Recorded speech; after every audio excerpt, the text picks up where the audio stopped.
Yes, you see? What a thrill, what a rush. That was you. The button described you. Do it again, do it again.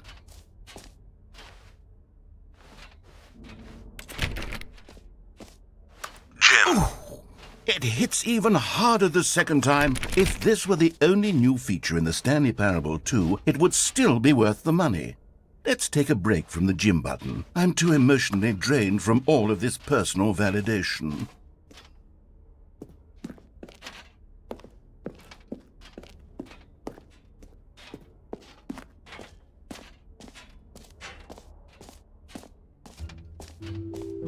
I suppose I could allow only people named Jim to play the Stanley Parable 2. That would actually save me the work of finishing this feature.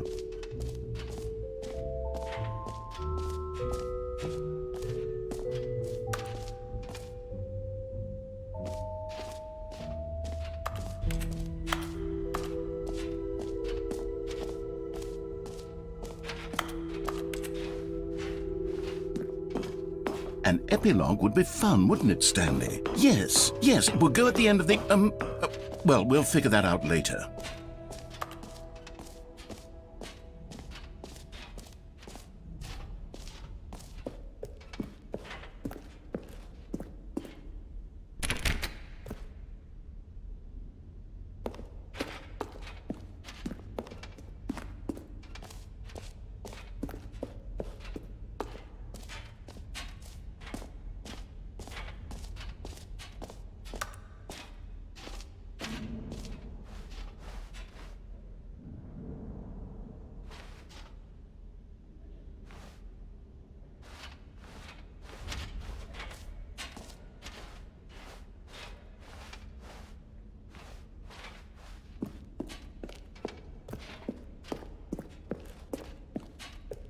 All right, have you seen everything you wanted to? Ready to move on now?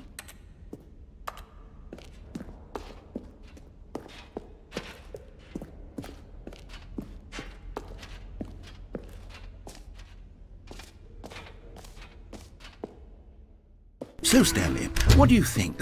Do you like all of the new features? Yes, I know it's not exactly clear yet how exactly these features will come together as one single coherent video game, but I can feel it in my soul.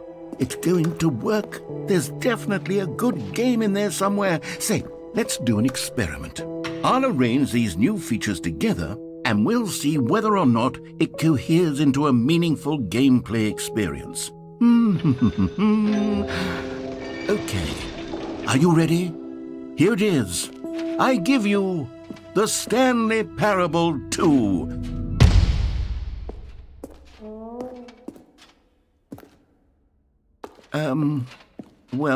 I mean, there's potential here, right? It's sort of... Okay, never mind. Hold on, let me do a different arrangement. Okay, yes, this is much better. I feel good about this. Here we go. Version 2. Who am I kidding, Stanley? This isn't a coherent video game at all. It's a lot of gags. And I do very much enjoy creating gags, but they don't add up to anything. I wanted more than anything to create a sequel that would capture all the magic of the first game. I wanted fans to love it. No matter how good these gags are, they won't stand on their own. They would need the structure and the gameplay of the original. Wait, maybe that's it. I can take the original Stanley Parable and simply, well, insert a few of my new features into it. Tastefully, of course. With respect. With care for the vision and integrity of the original game. Would it possibly work? I suppose it could. But it would need a really, really tremendous title screen. A title screen that says with bold and uncompromising conviction, "This is the Stanley Parable 2." Let me see if I can whip something up. All right, perfect. Go ahead. Take a look.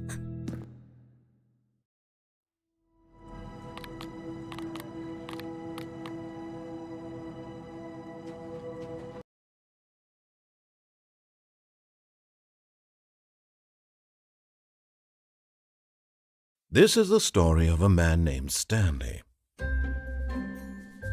Stanley worked for a company in a big building where he was employee number 427. Employee number 427's job was simple. He sat at his desk in room 427 and he pushed buttons on a keyboard. Orders came to him through a monitor on his desk, telling him what buttons to push, how long to push them, and in what order. This is what employee 427 did every day of every month of every year.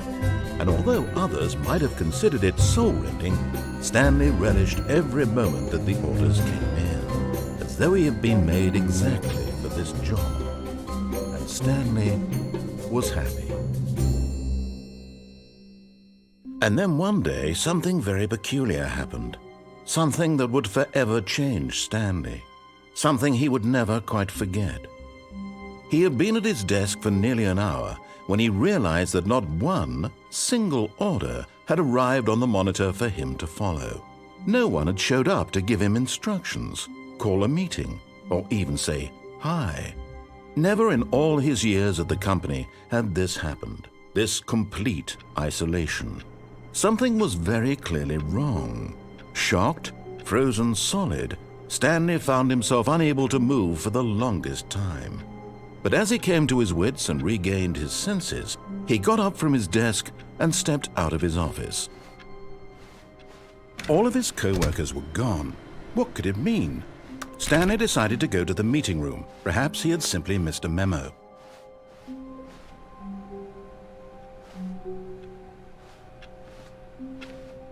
Stanley felt the bucket calling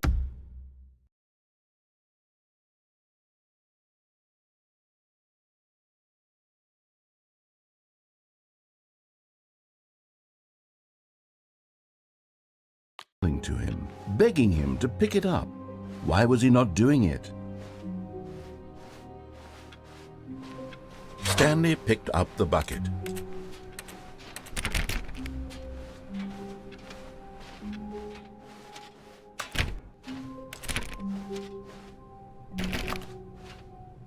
Stanley clutched the bucket tightly to his chest and entered the door on his left. This was not the correct way to the meeting room, but Stanley had felt the bucket calling to him, telling him that the employee lounge was simply the place to be. And here it was. Had the bucket turned out to be correct? Was this better than the meeting room? Yes, Stanley thought. No, never mind. The bucket was wrong. Stanley took the door on his left to go back to the meeting room. No, said the bucket. don't go to the meeting room. Go somewhere else. The cargo lift, yes. Go there. Go to the cargo lift. Good, said the bucket. Now ride the lift all the way to the top. There's something up there I need you to do. Stanley did not question why or how this bucket was speaking to him. It should have alarmed him, of course, because buckets can't talk. But Stanley chose not to think about this obvious fact. He was firmly convinced that the bucket had spoken to him, and he unthinkingly did whatever the bucket asked.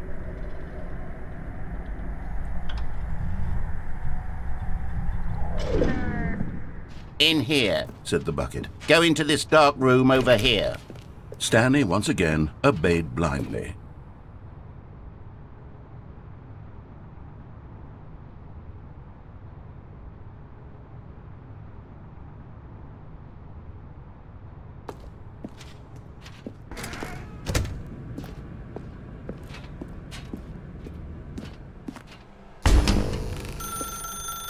Now pick up the phone, said the bucket.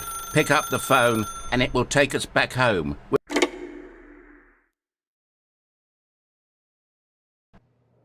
This is the sad story of a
The Stanley Parable Reassurance Bucket was merely meant to provide the comforting glow of companionship. It doesn't literally talk and give you orders. Whatever Stanley is hearing the bucket say to him is just in his head.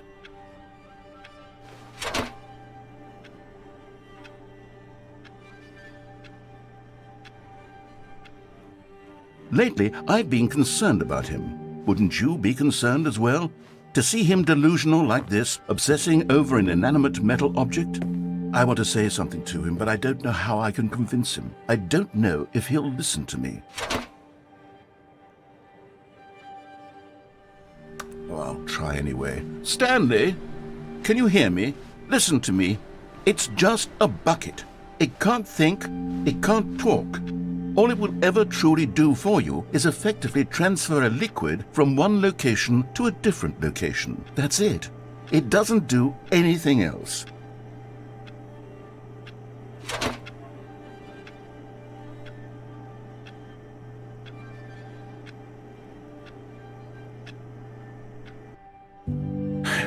You see, he's not listening. He's still taking orders from the bucket. You know, once upon a time it was me.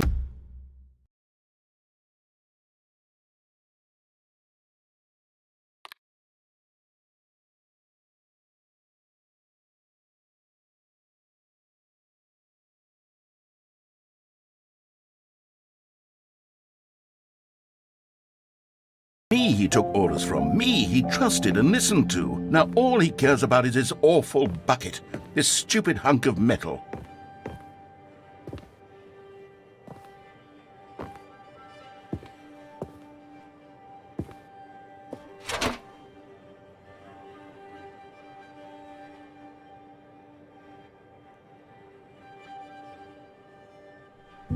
It's sad. I suppose he doesn't need me anymore. From now on, he's just going to cling to this bucket, this cold, empty...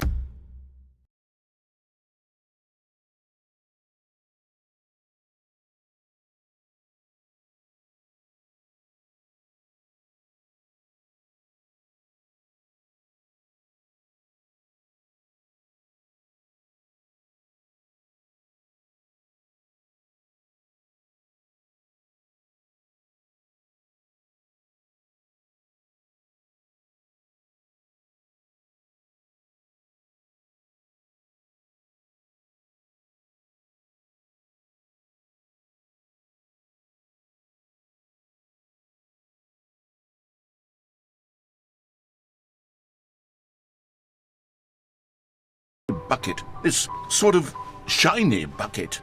Well, I'll give it this. The bucket does have a nice shine to it.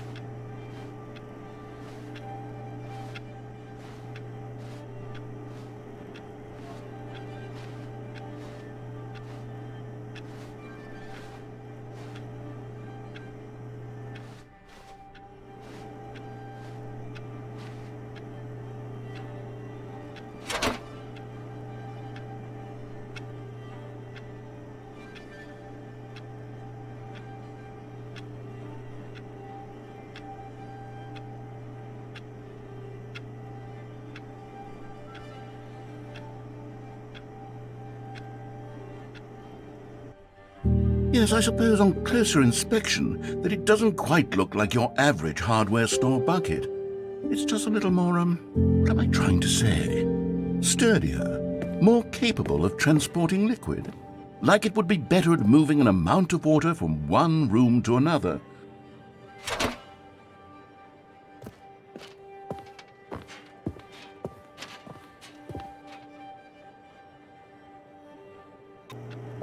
Oh my God, what am I saying? Better at carrying water from room to room. It's a bucket. It's literally just a bucket. Why do I feel some need to point out the ways in which it's so much more than just a regular bucket?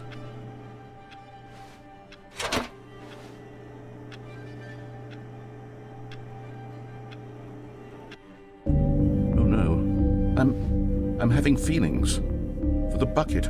Oh, no. What's going on? Why do I want to be with the bucket? Hear what the bucket has to say. Do anything it asks. What's wrong with me? I don't understand. Perhaps if I had the bucket, this would be less confusing. Yes, the bucket could tell me what to do in this troublesome situation.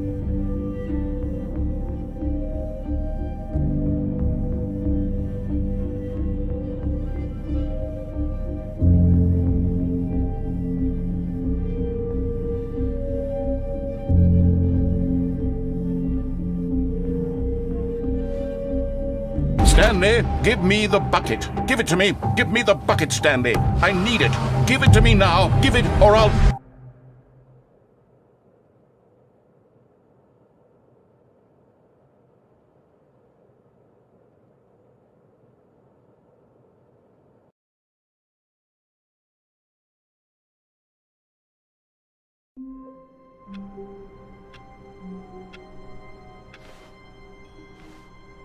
All of his co-workers were gone.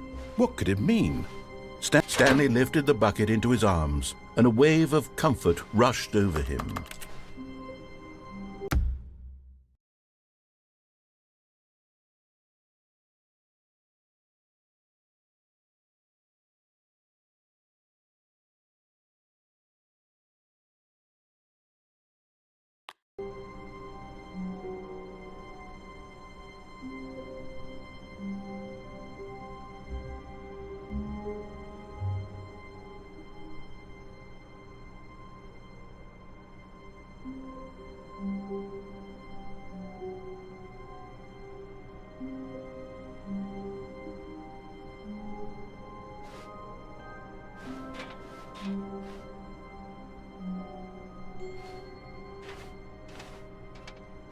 Stanley clutched the bucket tightly to his chest and entered the door on his left.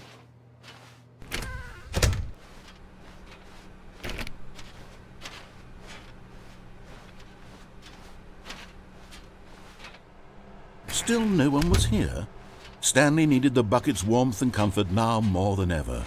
Perhaps his boss's office was where he'd find answers.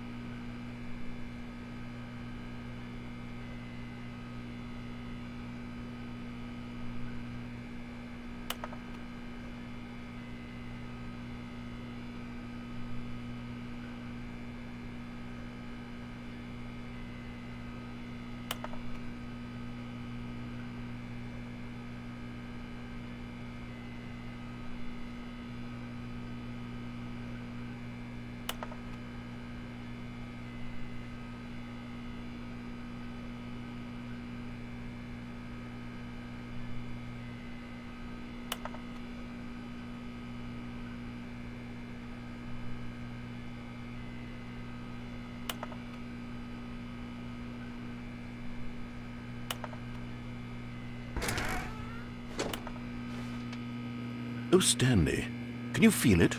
The broom closet. It wants the bucket. You can feel that, can't you? The aura of jealousy? It's as clear as day. This broom closet believes it deserves the bucket. I can really feel it now. It's a bucket. It belongs in a broom closet. That's what the broom closet is trying to say here. It's supposed to go with the other cleaning supplies. Good for you, Stanley. Don't give in. Don't hand over the bucket. I know how hard it must be, given the pressure that the broom closet is putting on your shoulders right now, but you have to be strong. This is your bucket. This is your companion and lifelong friend. You can't have... Coming to a staircase, Stanley and the bucket walked upstairs to the boss's office.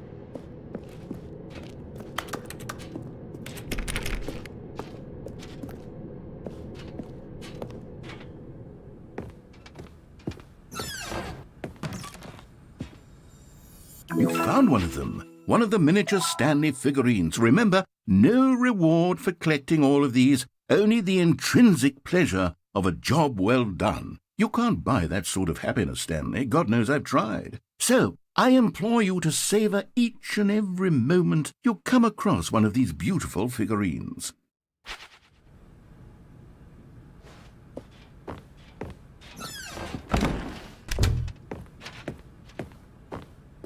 Stepping into his manager's office, Stanley was once again stunned to discover not an indication of any human life.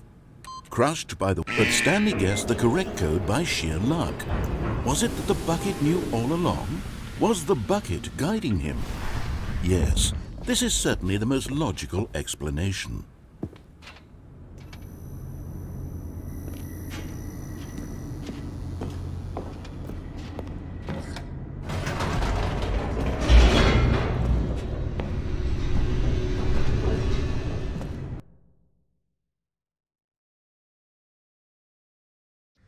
The elevator raced downward, plummeting towards an unknown fate.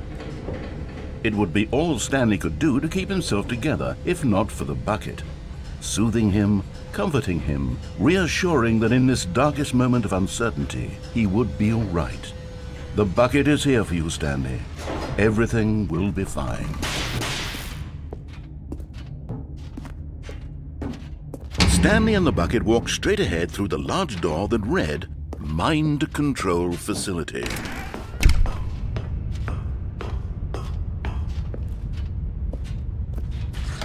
The lights rose on an enormous room packed with television screens.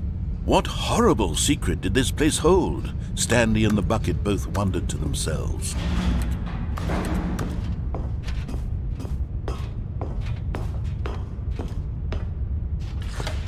The monitors jumped to life, and Stanley nearly dropped the bucket in shock. Everyone in the office was being videotaped, monitored like guinea pigs. The bucket had never seen anything like this, and it very nearly burst into tears as Stanley cradled it gently, reassuring it that everything would be fine.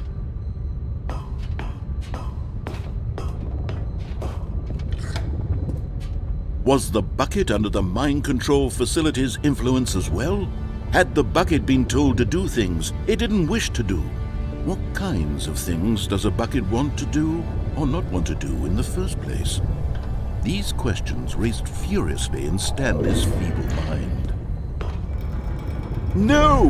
He screamed into the bucket. He couldn't accept it. His own life in someone else's control, never! He squeezed the bucket tighter. His one friend in the entire world. At this point, he could trust no one except for the bucket. But here was the proof. The heart of the operation. Controls labeled with emotions, happy or sad or content. Walking, eating, working, all of it monitored and commanded from this very place. And as the cold reality of his past began to sink in, Stanley decided that this machinery would never again exert its terrible power over another human life. For he and the bucket would dismantle the controls for good. Two best friends, Stanley and the bucket, up against the world.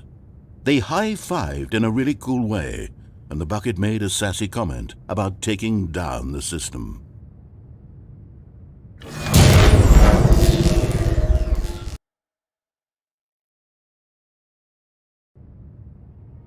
Stanley and the bucket waited in blackness. Was it over? Yes, they had done it. Stanley and the bucket had defeated their greatest and darkest enemy, freed themselves from the tyrannical grip of the evil mind control machine. Freedom was now mere moments away. Excitedly, the two of them began to discuss the kind of life they wanted to live once they stepped through this massive door. The bucket wanted to learn to roller skate. Stanley wanted to sneeze in every country on Earth. Both of them wanted to begin watching a movie, any movie, but then stop it halfway through and begin watching it in reverse from the end. True, it was a simple life they envisioned, but it was one they'd lived together, with one another to lean on, to trust, to support, What? Wait. What was happening? Why had the door stopped? Was Stanley and the bucket not about to be freed? An unbearable silence filled the room, lingering in uncertainty, until finally the truth hit Stanley square in the face. This building did not want the bucket to leave. Even the facility itself recognized the incredible calming presence of the bucket, needed the soothing warmth of the bucket, would go to any lengths not to part with the bucket. No. Stanley can't leave this place, not while he has such a precious bucket in his arms. Not while this building has anything to say about it. Stanley realized he would never again leave this very room. But at least he has the bucket. To be trapped eternally in darkness isn't really so bad, Stanley thought to himself. As long as I have my bucket with me, right? I'll be okay, won't I? Stanley gulped. Very soon now, he was about to find out.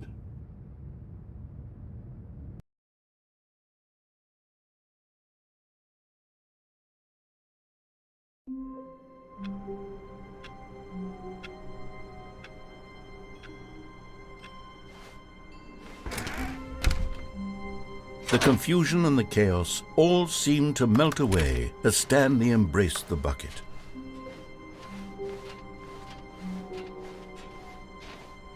Stanley clutched the bucket tightly to his chest and entered the door on his left.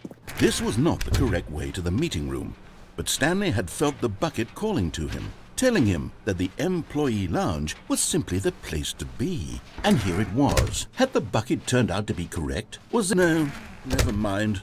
The bucket was wrong. Stanley took the door on his left to go back to the meeting room. No, Said the bucket. don't go to the meeting room. Go somewhere else. The cargo lift, yeah, good, Said the bucket. Now ride the lift all the way to the top. There's something up there I need you to do. Stanley did not question why or how this bucket was speaking to him. It should have alarmed him, of course, because buckets can't talk. But Stanley chose not to think about this obvious fact. He was firmly convinced that the bucket had spoken to him, and he unthinkingly did whatever the bucket asked.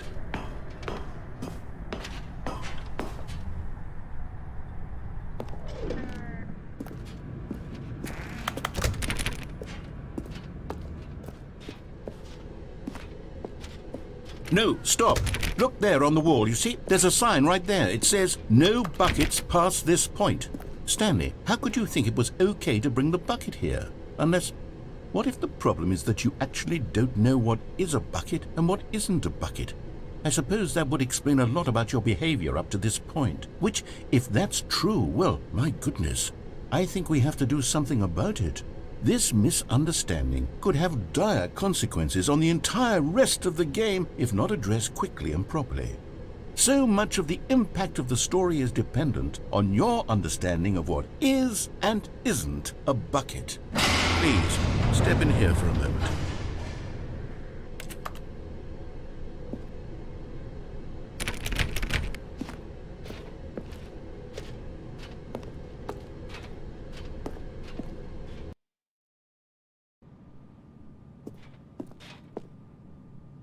Now then, I'm going to run you through some test scenarios, and you'll tell me whether or not the thing I'm showing you is a bucket. Simple enough, right? This should tell us everything we'll ever need to know about what is or is not a bucket. Okay, let's begin. Item 1. Is this a bucket? Correct. It is a hologram of a bucket, not an actual bucket.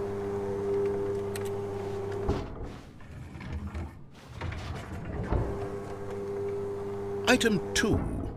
Is this a bucket? Incorrect. It is a 3D printed recreation of a bucket, not an actual bucket.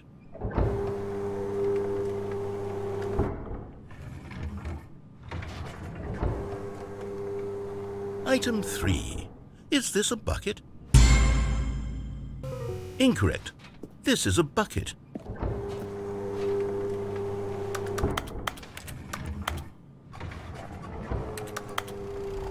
Item 4. Is this a bucket?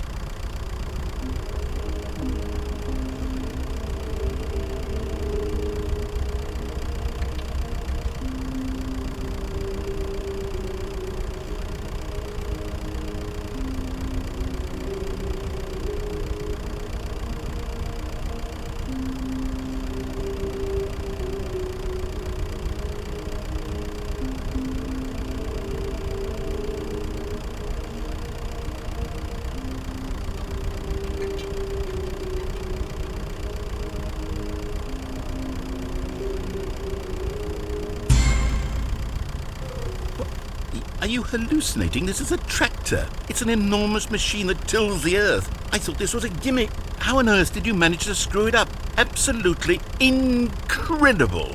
Let's just move on to the next one.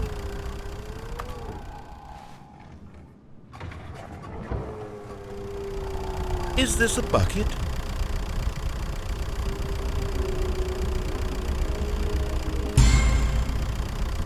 Incorrect. This is a bucket. Should be around here somewhere.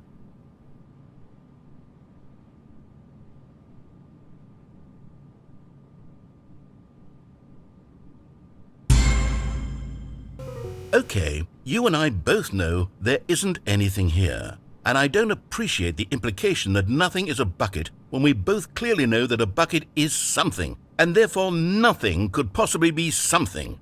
Unless, in your twisted mind, have you somehow convinced yourself that a bucket is nothing? Answer me straight, Stanley. Do you believe that nothing is a bucket?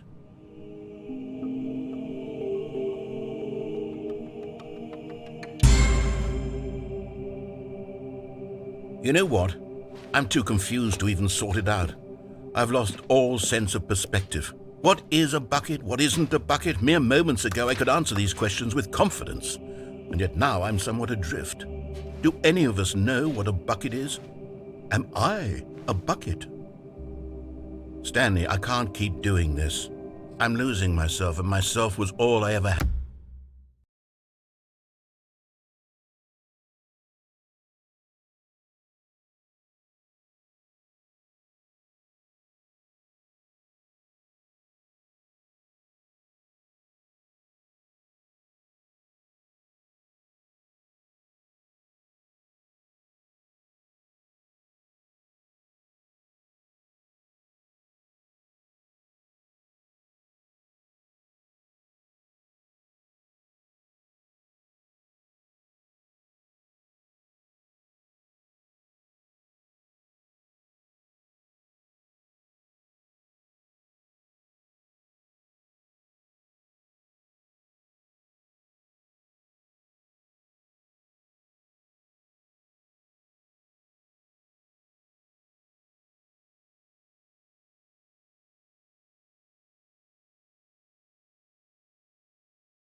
Had to begin with.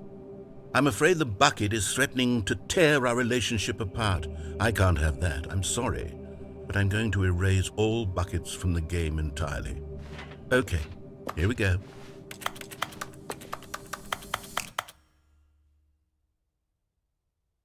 What happened?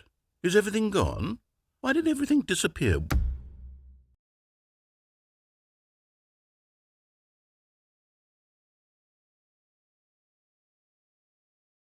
Wait, was everything a bucket? Every single thing in the game was a bucket? Oh my God, I had no idea. How could... except me. I'm not a bucket after all. And you, Stanley, you're still here. You're not a bucket either. Oh, this is wonderful news. We're not buckets. Yes, I actually feel much more at ease right now. It's delightful to get some clarity on that issue, but it doesn't change the fact that we haven't got a game. So, tell you what, I'll reset everything and we'll put back all of the buckets, okay? And we'll know that it's all a bucket. But if you run into anyone else, maybe don't mention that. Who knows what that information might do to a person? All right, here we go.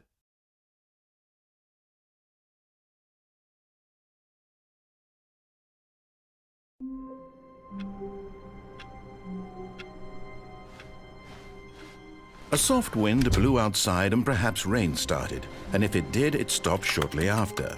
Stanley hoped that he would one day see weather.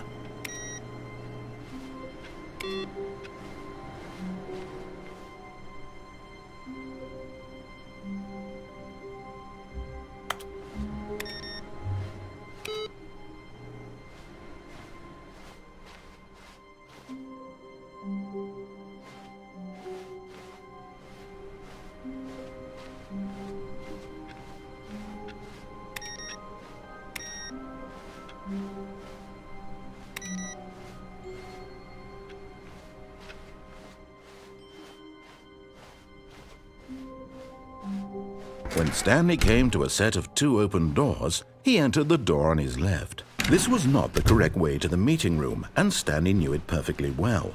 Perhaps he wanted to stop by the employee lounge first, just to admire it.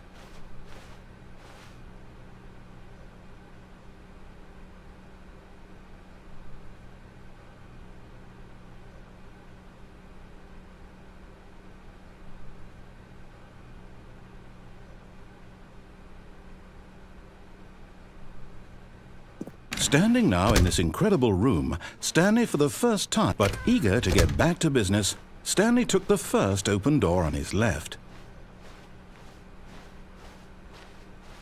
Stanley was so bad at following directions, it's incredible he wasn't fired years ago.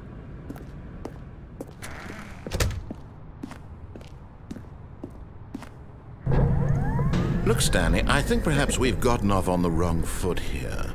I'm not your enemy, really, I'm not. I realize that investing your trust in someone else can be difficult, but the fact is that the story has been about nothing but you all this time. There's someone you've been neglecting, Stanley. Someone you've forgotten about. Please, stop trying to make every decision by yourself. Now, I'm not asking for me, I'm asking for her. This is it, Stanley. Your chance to redeem yourself, to put your work aside, to let her back into your life. She's been waiting.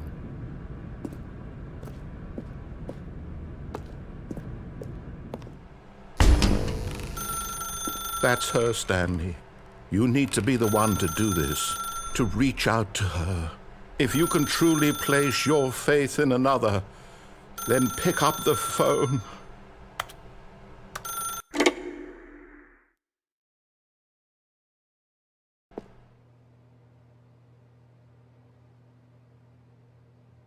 Stanley, is that you?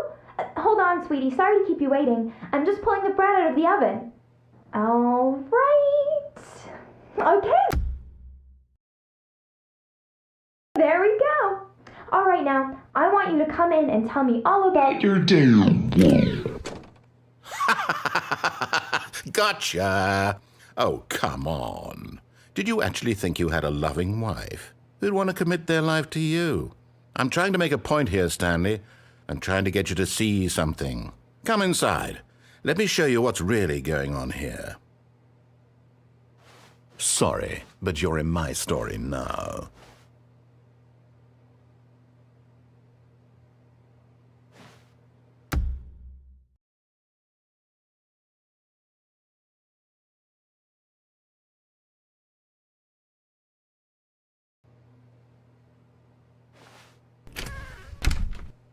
This is a very sad story about the death of a man named Stanley.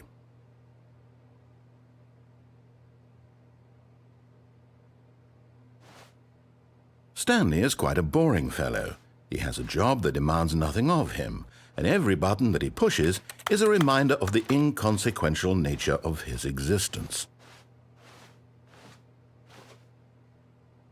Look at him there, pushing buttons, doing exactly what he's told to do. Now he's pushing a button. Now he's eating lunch. Now he's going home. Now he's coming back to work.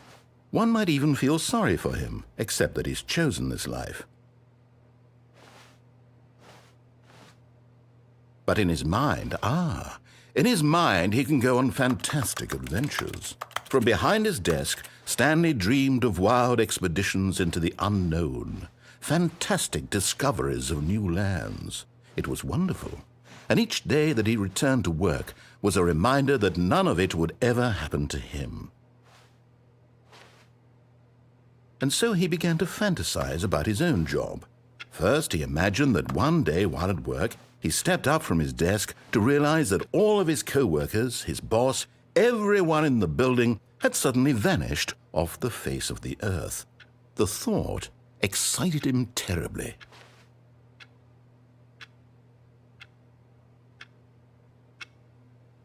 So he went further. He imagined that he came to 2 open doors and that he could go through either. At last, choice. It barely even mattered what lay behind each door. The mere thought that his decisions would mean something was almost too wonderful to behold. As he wandered through this fantasy world, he began to fill it with many possible paths and destinations.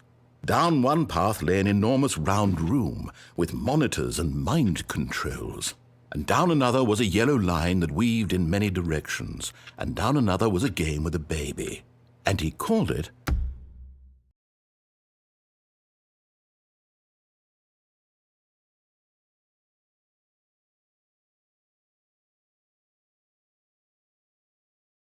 the Stanley Parable.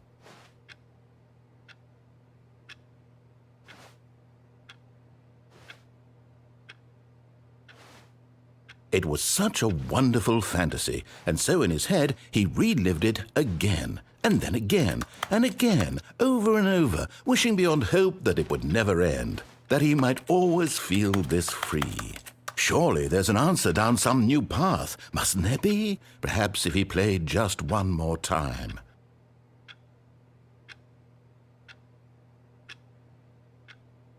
But there is no answer. How could there possibly be?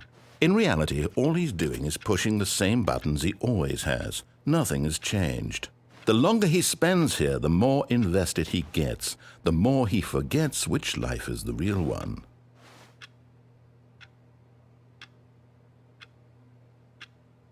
And I'm trying to tell him this, that in this world he can never be anything but an observer, that as long as he remains here, he's slowly killing himself.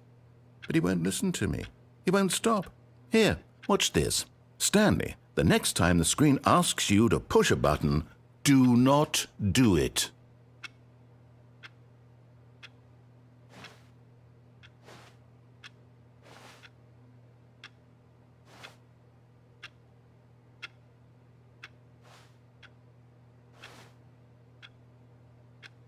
You see? Can he just not hear me? How can I tell him in a way that he'll understand that every second he remains here, he's electing to kill himself? How can I get him to see what I see? How can I make him look at himself?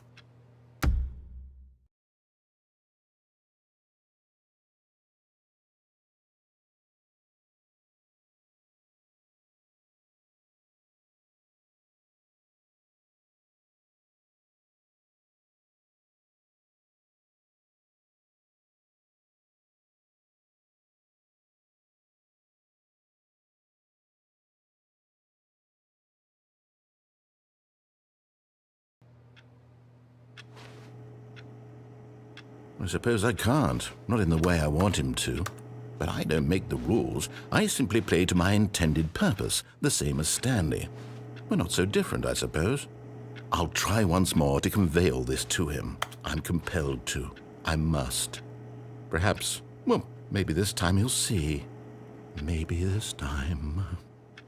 And I tried again, and Stanley pushed a button. And I tried again, and Stanley pushed a button. And I tried.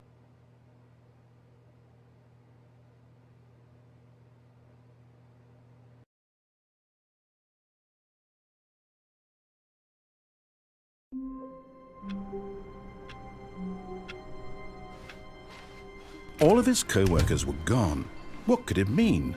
Stanley decided to go to the meeting room. Perhaps he had simply missed a memo.